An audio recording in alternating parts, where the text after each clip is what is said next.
அந்த கூட்டத்தில் பல தீர்மானங்கள் நிறைவேற்றப்பட்டிருக்கின்றன. அந்த தீர்மானங்களை பொறுத்தவரையில் முதல் தீர்மானமாக இரண்டு தீர்மானம் நிறைவேற்றப்பட்டிருக்கிறது. ஏறக்குறைய 400க்கும் மேற்பட்ட விவசாயிகள் அறுவடை செய்யக்கூடிய நிலையில் அவர் அனைவருக்கும் இரங்கல் தெரிவிக்கக்கூடிய வகையில் இந்த கூட்டத்தில் இரண்டு தீர்மானம் தொடக்கத்திலே நிறைவேற்றப்பட்டிருக்கிறது.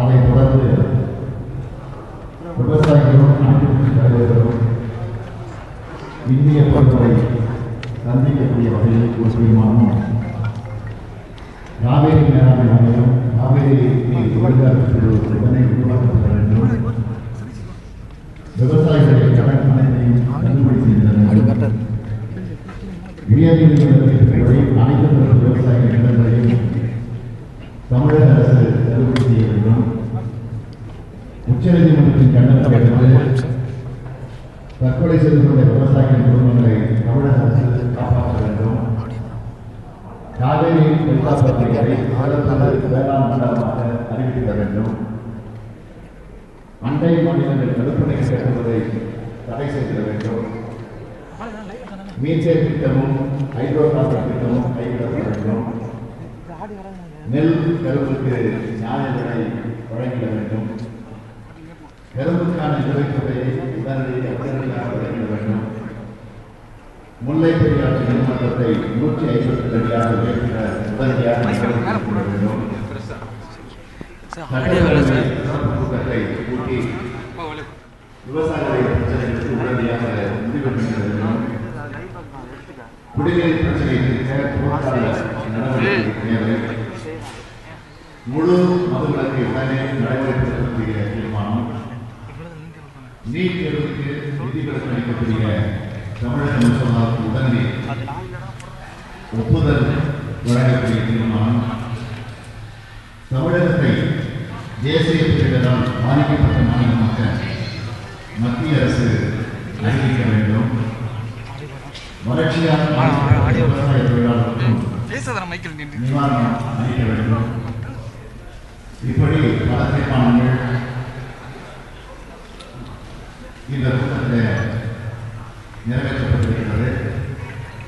அது எல்லா கட்சி தலைவர்களும் பல்வேறு அமைப்புகளை சார்ந்திருக்கக்கூடிய தலைவர்களும் நிர்வாகிகளும் இந்த தீர்மானத்திற்கு பல கருத்துக்களை எடுத்துச் சொல்லி அவைகளெல்லாம் முழுமையாக விவாதிக்கப்பட்டு அந்த அடிப்படையில் இந்த தீர்மானம் நிறைவேற்றப்பட்டிருக்கிறது. அது மட்டுமல்ல, ஒரு முக்கிய தீர்மானமாக விவசாயிகளுடைய பிரச்சனைகளுக்கு நாமும் ஆதரவு வேண்டும், அவர்களுக்கு பக்கபலமாக பேச வேண்டும் என்ற அடிப்படையில் உடனடியாக மாநில அரசும் மத்திய அரசும் உடனடி நடவடிக்கையில் ஈடுபட வேண்டும் என்று வலியுறுத்தக்கூடிய வகையில் தமிழகம் நடத்திய ஒரு முழு அடைப்பு போராட்டத்தை வருகிற 25ஆம் தேதி நடத்துவதற்கு முடிவு செய்யப்பட்டிருக்கிறது. எனவே அது குறித்து விளக்கிட அது மட்டுமல்ல, இந்த அனைத்து கட்சி கூட்டத்தில் தீர்மானிக்கப்பட்டிருக்கக்கூடிய தீர்மானங்கள் மக்களிடத்தில் எடுத்துக்கூடிய வகையில் அனைத்து கட்சி கூட்டத்தை சென்னையில் நடத்துவதற்கு முடிவு செய்வது. அந்த கூட்டத்தில் அனைத்து கட்சி தலைவர்களும் கலந்து கொண்டு உரையாற்ற இருக்கிறார்கள் என்பதை அது 22ஆம் தேதி வழக்கு கூட்டம் சென்னையில் நடைபெறுகிறது. 25ஆம் தேதி தமிழகம் தழுவிய முழு அடைப்பு போராட்டம்.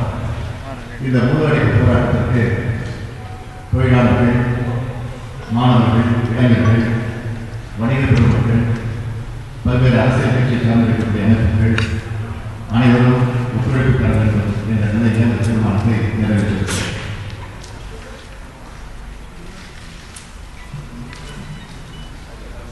நன்றி. விவசாயிகள் பிரச்சினைக்காக திமுக சார்பில் சென்னையில் இன்று அனைத்துக் கட்சி கூட்டம் கூட்டப்பட்டது. ஸ்டாலின் தலைமையேற்ற இந்த கூட்டத்தில் காங்கிரஸ், விடுதலை சிறுத்தைகள், கம்யூனிஸ்ட் கட்சிகள் பங்கேற்றன. இதில் முக்கிய தீர்மானமாக பொது வேலைநிறுத்தத்திற்கு அழைப்பு விடுக்கப்பட்டுள்ளது. வரும் 25ஆம் தேதி பொது வேலை நிறுத்தத்திற்கு அனைத்துக் கட்சி கூட்டத்தில் தீர்மானம் நிறைவேற்றப்பட்டுள்ளது. அது மட்டும் அல்லாமல் வருகின்ற 22ஆம் தேதி மீண்டும் இந்த அனைத்துக் கட்சி கூட்டம் நடைபெறும் என அறிவிக்கப்பட்டுள்ளது. இது தொடர்பான விவரங்களை எமது செய்தியாளர் வழங்க கேட்டு வருகிறோம்.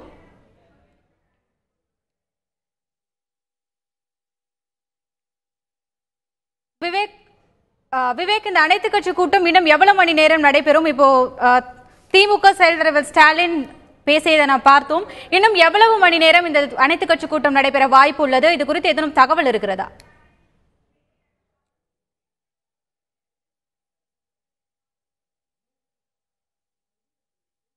விவேக்,